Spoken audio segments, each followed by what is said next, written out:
Hello students, now today we will discuss about the topic change of states of matter.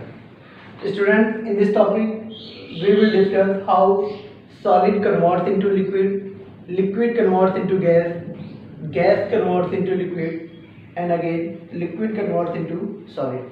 Also we will discuss how solid converts into gas without changing liquid and gas converts into solid without changing liquid.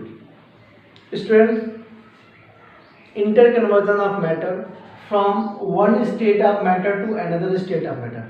Okay, interconversion of matter from one state of matter to another state of matter due to change in temperature and pressure is known as change of state of matter.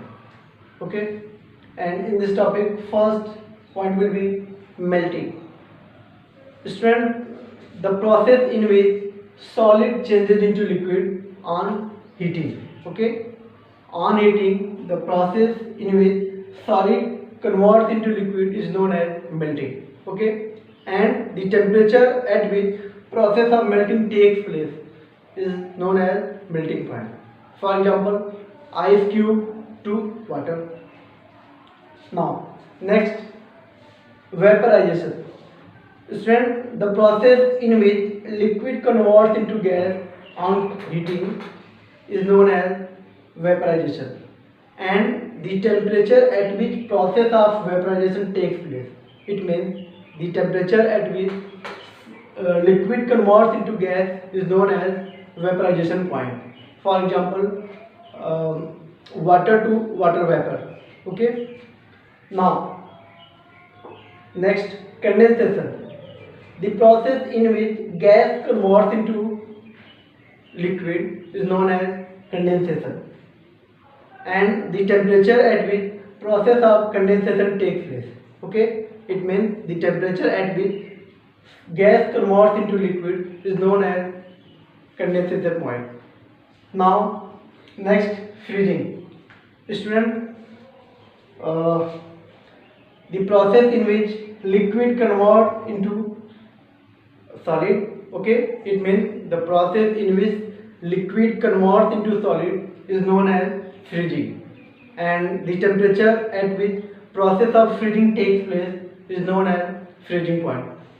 And example of condensation, water vapor to water, and example of freezing, water to ice. Okay, now next topic will be sublimation. Okay, now in sublimation, the process in which solid converts into gas without changing liquid. Okay, the process in which solid converts into gas without changing liquid is known as sublimation, and example will be camphor, iodine, etc. Okay, now the process in which solid convert into gas without changing liquid is known as sublimation, and camphor, iodine, etc. will be example of sublimation. And last, deposition. Student, the process in which gas converts into solid. Okay, the process in which gas converts into solid without changing liquid is known as deposition. Okay, actually deposition is reverse of sublimation, and example of deposition will be soup. Okay.